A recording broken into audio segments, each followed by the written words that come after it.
correct? I mean, were they supportive all the way, and then this was just on you, or Right. was it when you said, "Hey, I got a doctor's appointment, I got to take my kids"? Did they again? And they may not have said that, but the feeling came across. Nobody right? ever said it, Tony. But I just, now that you asked that, I just have memories being at the doctor with people from work calling me, asking me for stuff, and where I'm a very good communicator in that if I have something to do, I'll tell you where I am and when I'm going to be there, and I'll put a plan together, right? I'll call you after or whatever. But no, they were still calling me nonstop, asking me for stuff. Where's this? Where's that? And that was hard for me because I don't innately don't like to disappoint people, right? We'll discuss race and how it plays a factor, and how we didn't even talk about this topic because we were afraid. A Black Executive Perspective. We are coming to you live from the new BEP studio for another thought-provoking episode of a Black Executive Perspective podcast, a safe space where we discuss all matters related to race, culture, and those uncomfortable topics people tend to avoid. I'm your host, Tony Tidbit. So very excited to share this episode with you today. But before we get started, first, I want to remind everyone to make sure you check out our partners at Code M Magazine, whose mission is to save the Black family by first saving the Black man. So definitely check them out at codemmagazine.com. That is codemmagazine.com. So today, we sit down with Lauren Burke, marketing leader, entrepreneur, and modern executive mother, to explore the intersections of career growth, major transitions, and the reality of raising a multicultural family while building a thriving business. Lauren will share her unique journey growing up in a white and Latino household as a first-generation college graduate, navigating the corporate world, and how motherhood shaped her career aspirations and leadership approach. Let me tell you a little bit about my friend, Lauren Burke. Lauren Burke has built a dynamic career in the advertising, tech, and digital media industry, holding key leadership roles across both emerging startups and global enterprises. Now, the founder, CEO, and fractional CMO of LJS Advisory, she leads a strategic marketing agency dedicated to driving growth for ambitious businesses through innovative and results-driven marketing solutions. In addition to her agency, Lauren has created the Marketing Spice, a thought-provoking blog platform where she shares insights on industry trends, leadership, and life. Passionate about celebrating and elevating voices in the industry, Lauren has recently launched the Female Founder Series during Women's History Month, spotlighting the journey and lessons of powerful women like herself, entrepreneurs who are redefining success in marketing and business. Lauren Burke, my friend, my sister, welcome to a Black Executive Perspective podcast. Hi, Tony. So happy to be here with you. My girl, we're happy to be here, especially, obviously you're taking time from your busy family and all the multiple roles that you have going on. So we appreciate you investing the time with us today to talk about this very important topic. But before we get started, tell us a little bit about where you're currently residing and a little bit about your family. I currently reside in Fairfield, Connecticut, not far from where we're sitting right now in the studio. I live with my husband, John, who is from Ireland originally, and my two sons, Liam and James, who are 9 and 5. Wow. So tell me a little bit, how is that in terms of two boys, 4 years apart, and a husband, and you're the only female in the house? Boy mom life is, it's an interesting life, right? They're crazy, they're fun. Things are always chaos, but in the best of ways at our house, for sure. Well, when you say chaos, give us an example. So my boys love each other. They hate each other. They beat on each other. They snuggle each other. It's just like a roller coaster with these two boys. No, so that is a little chaos. So I can definitely empathize. Yeah. So listen, my friend, I stated earlier in your bio and all the things you're doing, you're very busy. You have a lot of stuff going on. Why did you want to come on BEP to talk about this topic?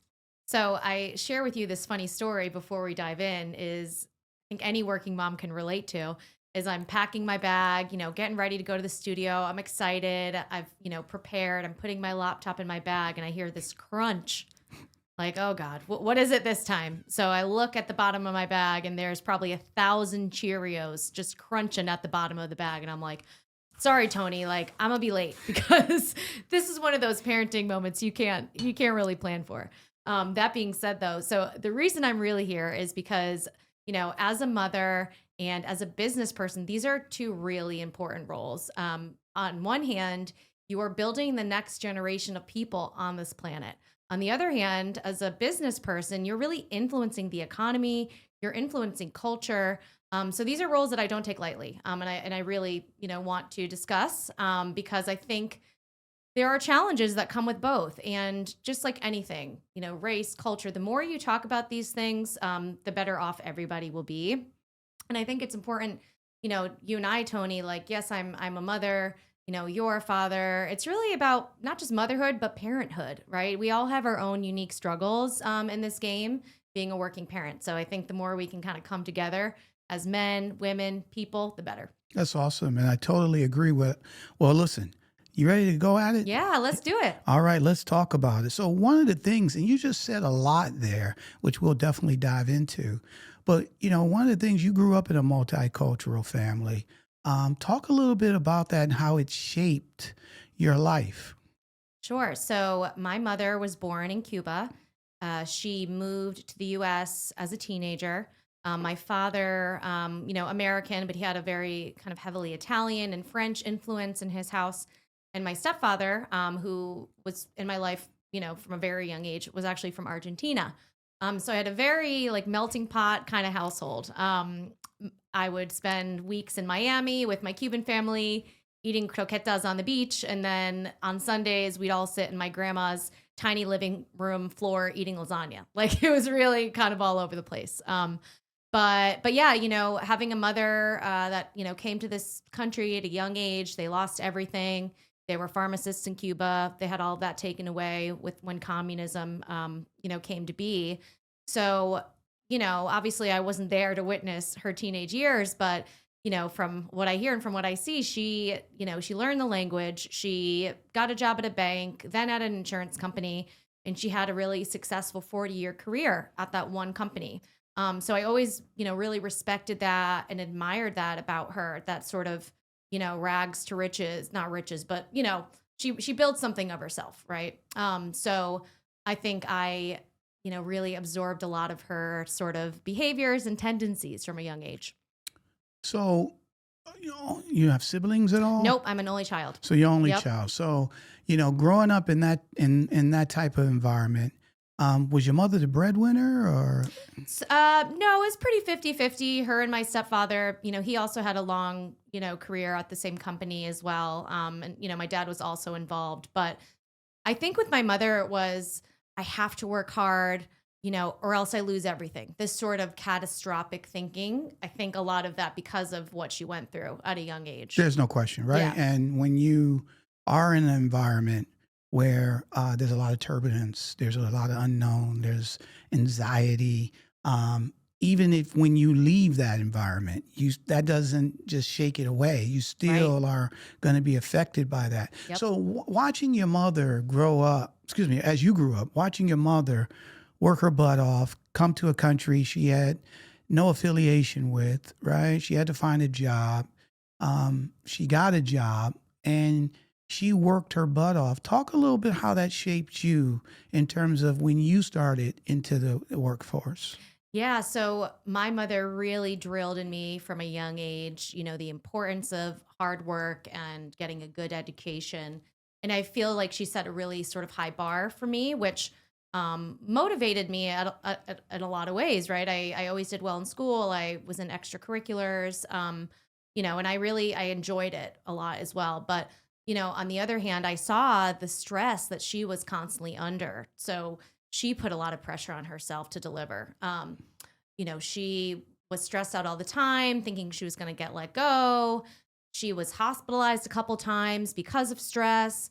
And in her, I think, late 50s, she actually had a stroke just from, sort of the bad habits and behaviors that built up over the years. So, That all, kind of really, really shaped me both in my early age and even now. So let me ask you this. One of the things, and thanks for sharing that about your mother. Tell me some of the things that you took from her as you went into, the professional world. You said she worked hard. Talk a little bit about those attributes that you applied to your career. Yeah. So very early on in my career, I was hungry. I was ambitious. I was a hand raiser. You and I worked together when I was quite young. I was always like, "Hey, what can I do? What can I take on? How can I help?" I'm a little more, we'll say, adventurous than my mother, right? I was willing to take on, new challenges and new things, and I worked hard, but I also had fun while doing it, and that was all well and good, right? Like taking on more and more, being able to handle it. But then, the other shoe drops when you become a mother, and suddenly that I can do it all. I can make everyone happy. It was just not possible anymore. Right. So just so I'm clear here, what I'm hearing, mother came here, didn't know nobody. She worked hard. She gave 150% wherever she went. Yep. She was focused on being the best that she could be, right? And then what I'm hearing is that you emulated that 100%. because you saw her, you worked hard, you raised your hand, what can I do more? So that was your motto of a work ethic, right? In terms of being successful. Yep. Now, let's talk about, because you said a couple of things, there's always positives and negatives. Right. Right? So you said your mother was stressed out. She was stressed out so much that she had to go to the hospital. She eventually had a stroke. Did you take, outside of the stroke, did you incorporate some of that stress and stuff to that nature as well? I think I did. I mean, but again, I didn't think anything of it because it was manageable. Do you know what I mean? Like I could still go out and have fun, even though, maybe I was a little bit stressed about work or school or what have you. You know what I mean? But like you become a mom and suddenly your responsibilities quadruple, if not more, right? So exactly. I'm going to do more at work and I'm going to be an amazing wife and an amazing mother and a provider because I want my kids to have a beautiful life. Like that all becomes like a very heavy load to carry. It's time to rethink your protein. AgileLab's protein bars are crafted with high-quality protein, double the leucine, and enriched branched-chain amino acids, essential for optimal muscle recovery. Finally, a protein bar that works as hard as you do. So visit agilelabs.com and use the code BEP to get 20% off. That's agilelabs.com, promo code BEP. There's no question. And that's what I wanted to get to, right? Yeah. Because, one of the things, my wife, Gail. Yeah. I didn't even think of that until one day, and look, I worked hard, went out, I looked at myself as the provider and this and that, but she also worked as well, right? Yeah. And then when we had our daughters, I never forget this, is that we would go on a trip and, I would pack and she's packing and stuff. And I'm like, what's taking so long? Why are you taking so long to pack? And she looked at me and said, all you got to do is pack for yourself. Right. I got to pack for me and the girls. Totally. And that was a wake up call for me because I all of a sudden, because I didn't even notice it. Right. Right. I didn't even notice the burden or the stress or the heavy lift that she was carrying. Yeah. I was just seeing that. I thought I was, carrying a lot, right? I thought that I was, being the breadwinner, and then, but she's not only going out and with a career, going out and participating or, striving in a career. Yeah. She's a mother, she's a wife, and she's doing all these other things. So it just opened my eyes in terms of what women deal with when they're in the workforce, that a lot of men, unfortunately, I hate to say it, I know things are changing, but a lot of men are oblivious to. Why don't you speak to that a little bit? Yeah, and I think women are wired a certain way, most of us, right? Like we're, we carried this child, we want to see them do well. I want my children to have a better life than I did, right? And I'm sure you do as a dad too, right? But I just feel this like, responsibility to do everything for them, be everything for them, which Is that healthy all the time? Probably not either. You know what I mean? But whereas my husband, yes, he's a great dad, great husband, great provider too, but he's just not thinking about every possible eventuality for our kids. If I go on a business trip, I'm thinking about what's the family going to eat while I'm away, right? So, maybe I'm making a couple meals in advance so he doesn't have to worry about it. But that's a decision I made, right? So I think it's good that Gail brought that to you and said, "Hey, I'm packing for the girls. I'm packing for 3." So I think it's important for us women to kind of vocalize the extra burden that we have, right? There's no question, right? Yeah. And here's the thing: there's a lot of women that do that, and it's it's innate. Yeah. I learned this a long time ago when I first got married. I think the pastor of my church told me this, and he said, "Look, now you're married, you come last." Okay, so Yeah. now it's going to be all about the kids for her. Yeah. Right. And then I remember I was like, no big deal. Yeah, I get sure. it. But Yeah. then there was times I was like, you don't You care forgot about me. me. All Yeah. right. And so think about that. The woman, my wife, not only had to take care of 2 kids, but she's worried about my feelings too, because Totally. sometimes I feel neglected. Yeah. Okay. But I want to go to one thing though Yeah. here too, right? I get it. Most women feel that way. Most Yeah. women are that way. Like I said a minute ago, it's innate. Once you're carrying a baby in your Right. body, right? So you're going to be more emotionally connected. That makes total sense. Right. Where we need to do a better job at, which is the next question I want to ask you. Tell me about when you were in corporate America Yeah. and you had a pivotal role. Sure. And you had your children, and a project came up or travel came Yeah. up and all these type things. Talk a little bit about that, and talk a little bit about how the company saw that, supported you or Yeah. didn't support you. Yeah. So, first of all, I feel like in my early years of motherhood, I sort of overcompensated in a lot of ways and work extra hard to sort of show that, yeah, I can be a great mom and be a great employee. You're not losing any of me because I'm a mom, right? So, that actually caused me like complete burnout. I handed in my notice at a company because I couldn't do it anymore. To which they kind of offered me a promotion and a raise. And I was like, okay, you know what? With this extra money, I'll get extra help, with the kids, and it'll be better. But I didn't realize at the time, you've got to do the inner work, right? Like you've got to change some of the behaviors that you've developed over the years to be in the right mindset, to be able to sort of compartmentalize better between work and home. So I feel like that was early days. I definitely lost myself in those early days of motherhood. And that was a theme that continued with me throughout my corporate career. I would change jobs, change companies, hoping it would be different, but it wasn't the company at the end of the day. Like it was me. And yes, maybe it was a company in certain ways. So when right? you say it was you, like, what do you mean? In that, I still felt that like extreme need to kind of prove myself and work extra hard. You mean at the company? At whatever company I was at, Okay, right? yeah. And then still working extra hard as a mom, right? So, which leads me to one of my, more recent experiences that you mentioned was we had planned a trip to Disneyland with the boys like 9 months in advance. And, finally it came time to take the trip. And I had this kind of unplanned project that was a really big project. And I was so worried about it. I was like, I'm either letting my company down or I'm letting my kids down. And that, I hate to say it was hard. It was a hard decision because I don't want to let anybody down, you know? Right. But at the end of the day, I was like, you can't tell 2 small boys that's their first time to Disneyland. You're not going to Disneyland because of work. What example am I setting there? Right. So luckily I had, a supportive manager. I put together, a plan for coverage. But I was still stressed out of my mind. And to me, that was a major turning point where I was like, I can't keep going at this pace anymore. I need to make a change. That night packing, I thought I was going to lose my mind. And what was sort of flashing in front of my eyes was my mother, in the hospital after a stroke. Wow.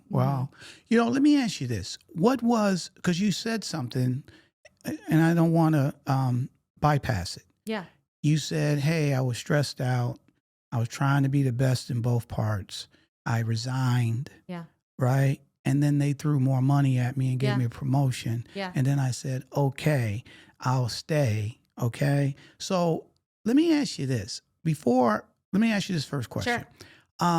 Did whoever your manager was or the company, did they have anything to do with you feeling stressed out in terms of you had to, try to be the best here, and then at the same time you had tried to be the best at home? So in other words, Sure. What role did the company play correct, in it? correct. Yeah, I mean, were they supportive all the way, and then this was just on you, or Right. was it when you said, "Hey, I got a doctor's appointment, I got to take my kids"? Did they again? And they may not have mean, said that, but the feeling came across. Nobody right? ever said it, Tony, but I just, now that you asked that, I just have memories being at the doctor with people from work calling me, asking me for stuff. And where I'm a very good communicator in that if I have something to do, I'll tell you where I am and when I'm going to be there, and I'll put a plan together, right? I'll call you after or whatever. But no, they were still calling me nonstop, asking me for stuff. Where's this? Where's that? And that was hard for me because I don't innately don't like to disappoint people, right? And I was constantly disappointing them. But did they play a role in this? Absolutely. If I've got a doctor's appointment, don't call me. Well, so let me, okay. So Yeah. that's good to know. Now let me ask you the next question, okay? They gave you more money to stay. Yeah. They gave you a promotion, right? Did their behaviors change? No. Okay. No. Right? Yeah. So when you say, and I get it, it's all on me, Right. right? And I get to a certain level of that, right? Yeah. But at the end of the day, they were part of the stress, right? It so is even true. though they gave you more money, Yeah. even though they gave you a promotion, their behaviors didn't change. Sure. So why would your behavior of feeling That's stressed fair. out I think we're all change? accountable here in Right? some way. Well, Yeah. reason I bring it up, I would have thought the same thing, until I had that conversation with Gail. I Yeah. was oblivious to Sure. it. Right? Yeah. Not that maybe, but I was about to say, not that I'm a mean guy, but she might have been thinking You're about, not a mean she guy. might be like, yeah, he was mean then because he didn't see my point of view, right? Right. But I think that a lot of times when we're at work, even if people do have spouses Yeah. or they do have kids, Yeah. they don't think about what their spouses, especially if they work, what they go through. Right. And then they don't bring that same thought process to the people that they work with. Yeah. Right? Yep. And then so now their employees, the women, feel this extra burden Sure. that they got to carry. They got to be on call and be engaged and Right. and all these things as Yeah. their male counterparts. But at the end of the day, they have these extra things. I don't say extra, Sure. but they got other responsibilities Right. with their family, Sure. right? Where they're trying to be the best in that area Yeah. as well, Yeah. right? Yep. So let me ask you this: what you eventually, and then you got to a point where you said, hey, I felt that I was stressed out, Yeah. about the Disneyland trip. Sure. Right? So what, and you said that was, if I heard you right, Yeah. that was the last straw. So what did you do from there? So I knew I needed to figure out something, right? And I realized at that point, my aha moment was, yeah, you can find a new company and a new role, but this is going to be a lot of the same, right? Maybe different color, different flavor, but it's the same. So I was like, always wanted to be an entrepreneur. Even as a child, I was always creating things. I would, create wedding dress designs or fashion designs. I would invent things. I invented this hat with like a built-in makeup compartment. Super girly, by the way. And now I'm a boy mom, of course. But hold on, somebody probably made that. Right? Somebody probably It already probably exists somewhere. Somebody making billions, I mean, right? look, mine was taped together, but it was pretty cool at Right. the time in 1994. But yeah, so I was always sort of had this kind of creative energy that, I feel like maybe I lost a little bit as a working mom because that was such a constant grind. You know what I mean? But before I had kids, I was always coming up with new business ideas. So that, all of this being said, my husband, being the great partner that he is, was like, maybe now is the time that you go off on your own. And I told him and myself all the reasons why that was a terrible idea. And it took me months to kind of build myself up to the point where I was like, you know what? I'm doing this. There's no great time to start to go on your own, right? It's always going to be a risk, but it's a risk I feel right now I have to take. So now, and I'm glad you did, right? Yeah. Because I think that's something that most people, especially today, are starting to look at in terms of, having their own business and working for themselves. However, let me ask you this question. Did the pressure go away? It didn't. So now, being an entrepreneur working for myself, I certainly feel like I have more control, which is very helpful. So, I plan my days, pretty well, right? So I'm able to be, the best at my job, servicing clients, and a more present mother. Because I know I held myself to unreasonable standards, but I do think my kids deserve better out of me in a lot of ways. And now I'm able to do that for them. So dive into that a little bit Yeah. further. How do you integrate? Because before you had a hard time doing it, Yeah. right? Working Yep. in corporate America, Yep. right? Now you said a little bit, I can plan a Yeah. little bit, but talk about how do you integrate, Yep. being a motherhood as well as now being an entrepreneur, Sure. right? And I know you Yeah. said, hey, look, I can plan a little bit more, Yeah. but talk a little bit more about that. Yeah. So, planning is huge. You can't just fly by the seat of your pants, like in a corporate job, especially not as an entrepreneur. Now I don't have an assistant yet, but I do have help. Right. So I would say get a wall-sized calendar. That's what I have. 3-month calendar has all the various kids activities. It has my and my husband's work obligations. So, I plan my days down to the minute, essentially. Another thing is you got to prioritize what matters to you. And that's going to change on a daily basis, right? So, if you like to cook, build time in so you can cook a nice dinner for yourself and your family. Now, if you don't like to cook, you already know you're going to outsource that. You're going to get takeout or you're going to get some kind of meal service, right? So prioritize what matters, delegate the rest, whether it's laundry, picking your kids up from school if needed. I think all of us can be better at delegating, but first you have to realize you can't do it all, right? Right, Mhm. right. And I think one of the things you said earlier, when you're at work, as much as no matter what your title is, Yeah. right? No matter what your role is, and you do have a calendar and you Yeah. do plan your calendar. But when you get to work, it can totally change, 100%. right? Because you're at the beck and call of somebody else, Yeah. right? Absolutely. When you have your own business, right? Yeah, you still got to be streamlined. You still got to be buttoned up. But I love the word that you said, prioritize. Yeah. Right? You can prioritize. Do you Yep. prioritize? So let me ask you this question: in terms of planning, do you prioritize the family first and do your business around all the things that you have to do with the family, or do you prioritize the business first and then do everything around with the family around your business? So it really depends, Tony, again, on the day. On the days where I have to pick up my son from school, I'm very straight up with my son. He's 5. I'm like, look, when we get home, I've got to work a little bit, right? And, he may not love it because he's 5, but I'm still sitting there right there with him, right? He sees me working hard and he sees me, there providing for him, whether it's attention or food or, what have you, right? But then I do try to kind of turn off, close the laptop, and then give him undivided attention.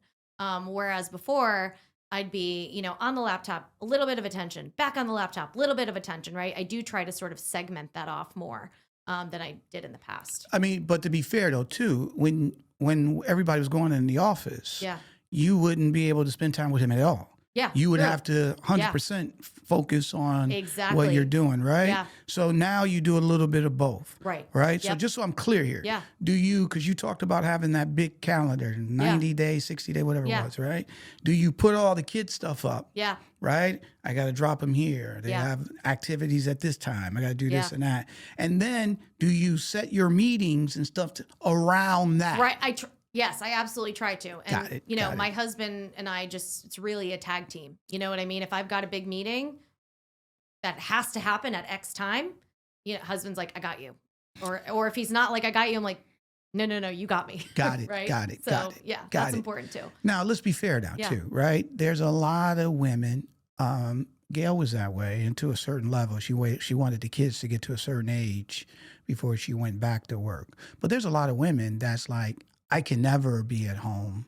I need to work. I'm Right. not going to stop working. Yeah. Right. However, they still deal with some of the same issues Right. that you deal with. So how? Sure. Yeah, and sometimes they may feel guilty about that. Yeah, so speak totally. to them, talk to Yeah. them, how they can still do that and balance their life as well.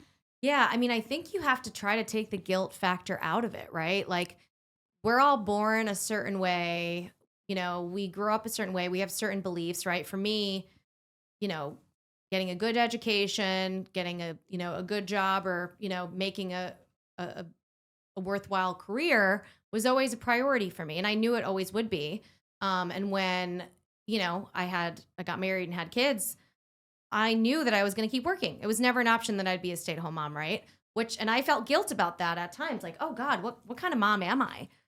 Like, that I never even thought about staying home with my beautiful babies, for more than whatever maternity leave policies are, right? But now I have learned to not feel guilty about it. You do what's best for you and your family, right? If you're a stay-at-home mom, your kid is learning, what a great person you are and all the value that can be being a stay-at-home mom. You're a working mom, they're learning from you the importance of work, right? So your kids are always learning something from you. Give yourself grace.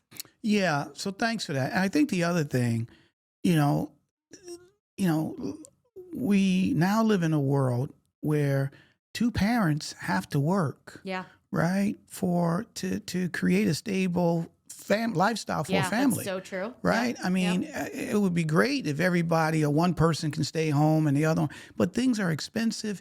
It costs money now for kids to do when I was a kid, you go outside and play. That was free, right? Now it costs money. Nothing is free. You sign them up for this, you sign them up. You're talking hundreds and thousands of dollars, right? And then even, daycare, I remember me and Gail got into it. When she wanted the girls, first it was Michaela, but then they both ended up going. There was this daycare that was, it was insane, the amount of money, right? Yeah. And she was like, oh, I want them to go. We got into a big fight. And I'm like, wait a minute, stop. Because I was like, I didn't grow up with that type of daycare. Sure, right? And I remember telling her, I was like, look, I just want to be clear. I think it was $30,000. Yeah. Okay. Right. Think about That's that. wild. To go to a daycare, right? Yeah. So I'm sitting here and I'm being practical, right? Sure. As a husband. Yeah. I'm like, wait a minute, just so I'm clear here, right? I have not met anyone, right? Nobody, friends or colleagues, whatever, said, you know what, man? I would have really made it in life had I gone to a better daycare. That's so true. Yeah, 100%. Yeah. Daycare? Yeah. Who remembers that? Right. Right. Zero. Do you remember kindergarten? No. Right. But I lost the battle. Sure. Sometimes we play the mom card and we play it well. I lost the battle. And so two kids, because they're a year apart, right? They both went. And I remember the first time I was there, I was meeting some of who are now our best friends, because that's how we met a lot of our friends. Right. And I remember I was looking at them and I was like, can they afford this? I was just like, how is everyone affording this? You afford? And then you know, it's funny. We finally came together and we had a little party, and it was funny. They were like, we were doing the same thing. We were looking at everybody like, everyone must be rich except me. They must be rich. Yeah. How can they afford this, right? Yep. So back to that point though, right? Some people are wired differently. Yeah. I totally get it. But it's just, it costs a lot of money to to have a family. Sure. Right? Yeah. So you're going to have to work. All right? Yeah. Now, and everybody's wired differently. So I totally get it. Yeah. Talk a little bit about how the companies can support working moms, because just being honest here, and I have a wife that was working and bringing up our kids, but I had women on my team. Sure. I never said nothing to them. Right. But they're like, oh, I got to do this. So part of me was like, what? Right. Yeah. And because I wasn't cognizant of the fact all the things that women have to do with their kids, their husband, and work, right? So I woke up, I told you, after I had that conversation with Gail, it made me so more empathetic and so more understanding, okay? However, a lot of companies aren't that supportive, right? Yeah, totally. It's changing, but talk about how they can make people like you not feel stressed out, feel supported, and still be able to thrive at that organization. Totally. And, the first thing I would say is that, you hire somebody, right? Get to know them personally. Like, maybe don't ask them in the interview process, right? But when someone's on board, hey, what kind of personal obligations do you have? Because everybody has a personal obligation, whether it's a kid, a pet, an aging parent, right? We all have most of us have other things going on that we need to tend to, right? So That way, if you understand someone's got a kid and they got to be dropped off at school at 8:30 in the morning, you're not scheduling a call during that window, because I can think of dozens of times where I took a call from the road. The service is bad. I'm trying to get my kid out of the car. I'm trying to participate in the call. That is so unbelievably stressful. Right. So ask people what their obligations are, be flexible, and trust them. Trust them. You hired them for a reason. They're until proven guilty, right? If somebody breaks your trust, fair enough, right? But until then, give them the trust that they will get the job done and they will be available to get it done, right? I would say resources as well. So whether it's an employee resource group, a parent Slack channel, like make it known that it's okay to be a working parent here, right? It's okay to have obligations outside of work. We know that, work is only one part of you, and it's okay to say that without fear of repercussions, which I don't know that that's the case. I feel like for a lot of people, it's like, oh, I better not talk about my kid, better not talk about my husband or my aging mom, or else they're going to think I'm not committed. 100% not the case. And I would say policies is a huge one. In the US, I think we all know we are behind most, established nations in terms of maternity leave policies. Just look at our friends in Europe. My sisters-in-law from Ireland, they both took over a year off each with their kids, right? So, companies, if you're not providing paid, maternal leave, you're behind, right? You need to get with it. Luckily in tech, I feel like companies are a little bit ahead of the game with that and provide nice paternity policies as well. So, we have definitely made progress, but there's still so much that can be done to help working parents on that front. Yeah, there's no question. And thanks for the last part too, in terms of some of the support mechanisms that companies have instituted. However, I will say the one that's the most important is really recognizing, really educating the managers. Because you can have, paternity, but if the manager is making you feel stressed out. Totally. All right. All that other stuff doesn't matter, because you'll feel guilty even talking about that. Right. So, one of the things that I incorporated once, I really realized is that family comes first.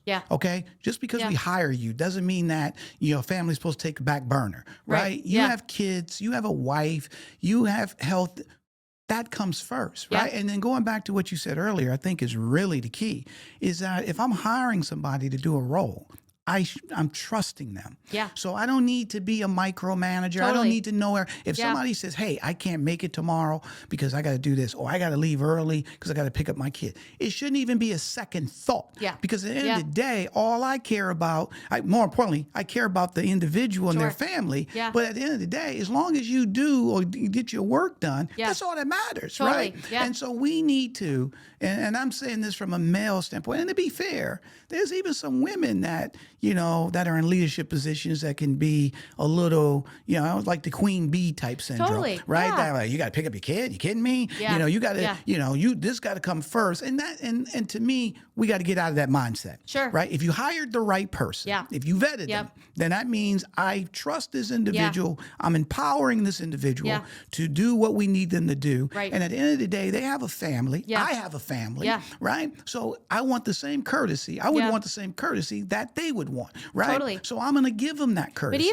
But even if you're single, right, and you don't have kids, like, you will have other obligations, right? And let them be who they are. And I feel like a common misconception, and maybe hopefully less common, is that, if they're a mother, they're not going to be able to cut the mustard. So I've been around places that was the mindset, right? Or she cares more about her family first than really about this job, right? And it's not, again, these are things that they're not said 100%. To be fair, implied. They're implied. But I'd be honest with you. Back in the 90s, I've been in companies that the person said that. It was said. Right. Totally. And so now that person, no matter how talented, no matter how qualified, no matter all the things that she brings, doesn't even know, and she, to your point, working her butt off, stressed out, but she's being held back. Right? And she don't even know, because the boss, the manager is saying, she just care more about her family. So when opportunities come up, Yeah. they're gonna like omit her. Yeah. Because they're like, we can't give this to her because 100%. she ain't gonna be 100% committed to the role. Right. She's got to take care Even of though her she kids. probably knock it out of the park. Yeah. So those things Yeah. matter, and we got to break that cycle and break Totally. that mindset. I mean, I think if you have a woman, with the task that she believes in, she will go to town. If you like what you hear and want to join us on this journey of making uncomfortable conversations comfortable, please subscribe to a Black Executive Perspective podcast on YouTube, Apple Podcasts, Spotify, or wherever you get your podcasts. Hit subscribe now to stay connected for more episodes that challenge, inspire, and lead the change. Many women love having a career. So let her own it. Let her thrive in it. If they're raising their hand and saying, I can do this, you best believe they're going to do it. You know what I mean? There's no question. I think, trust who you're hiring.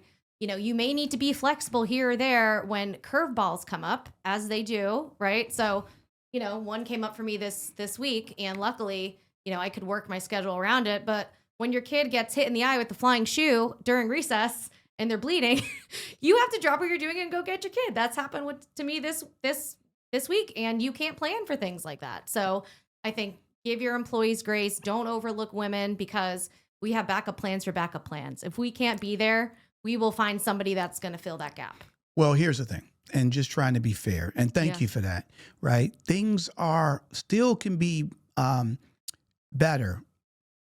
However, going back to when your mother was working, it's night and day. Totally. Okay? Yep. And so we got to give some credit in terms of there have been some, things have evolved. There have been some progression in these areas. It's not 100% yet. Right. It's not where it needs to be. Yeah. But I remember when I first came into corporate America, I was afraid to say I needed to go to the doctor, right? 100%. And so it didn't even matter about the gender thing. Sure. It was just they ruled with iron fists. Totally. And if you were a minute late, that could be your job. Yeah. And you couldn't, don't leave, until they said you. I've been in places where you didn't just walk out at 5. They had to tell you it's time to go. Right. So you got to ask permission to do anything. About that, yeah, right? it's wild. So we let's have be come fair. far. We have come far, Totally. right? But we have to, and we got to complete the mission, right? And we got to make everyone feel comfortable. Yeah. We have to trust them.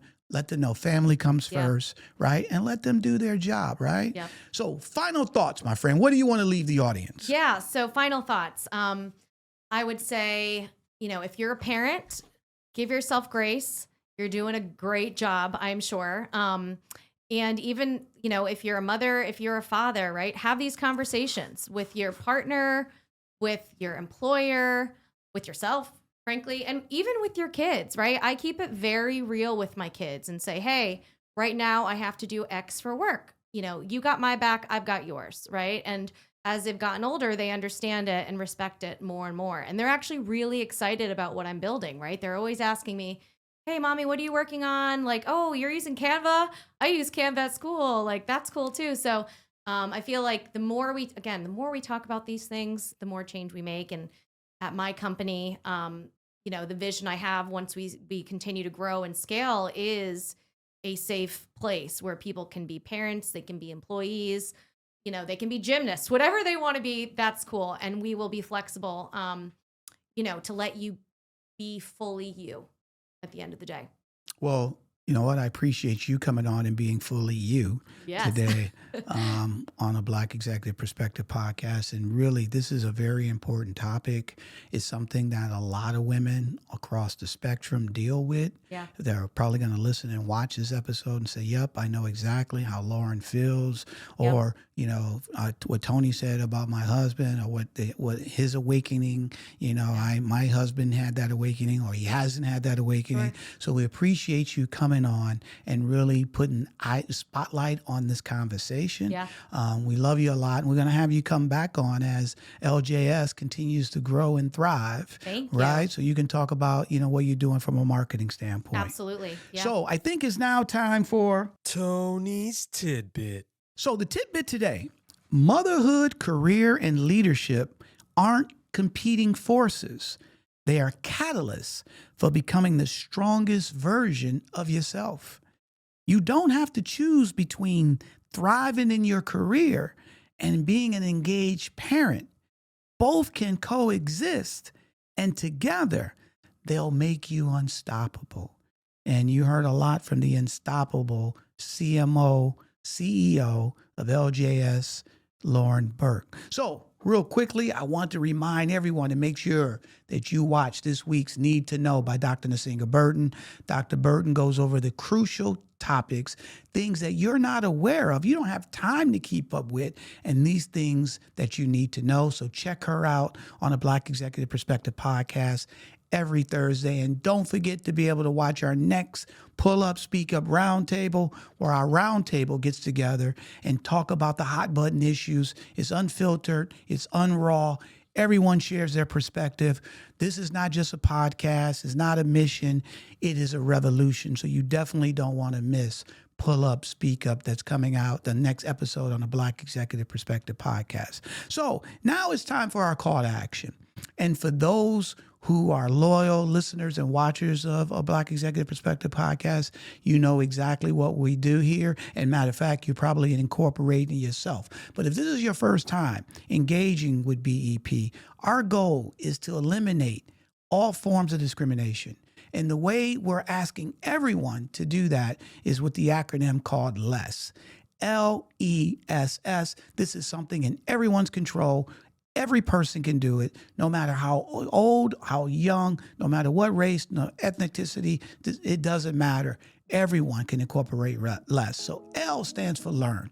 You want to learn about other racial and cultural nuances that you're not familiar with. The more that you can learn and enlighten yourself, the better that you can understand people. And then you have the letter E, which stands for empathy. Now, once you've learned, now you can be more empathetic to your friends and colleagues because you understand their points of view and you can put yourself in their shoes. And then after you have empathy, the first S is share. You share what you've learned to help enlighten other people so they can just become just as enlightened as you did, right? And then the final S is stop. You want to stop discrimination as it walks in your path. So what does that mean? That means if you're at the Sunday dinner table and Aunt Jenny or Uncle Joe says something that's inappropriate, you say, Aunt Jenny, Uncle Joe, we don't believe that, we don't say that, and you stop it right there. So if everyone can incorporate less, LESS will build a fairer, more understanding world, and we all will see the change that we want to see because less will become more. Don't forget, you can continue to follow a Black Executive Perspective podcast on YouTube, Apple, Spotify, or wherever you get your podcast. And you can follow us on our social channels of LinkedIn, X, YouTube, TikTok, Instagram, Facebook at a Black Exec. For our fabulous guests, Lauren Burke, CEO of LJS Advisory. I'm Tony Tidbit. We talked about it. We learned about it. We even laughed about it today. We love you. And guess what? Now we're out. A Black Executive Perspective.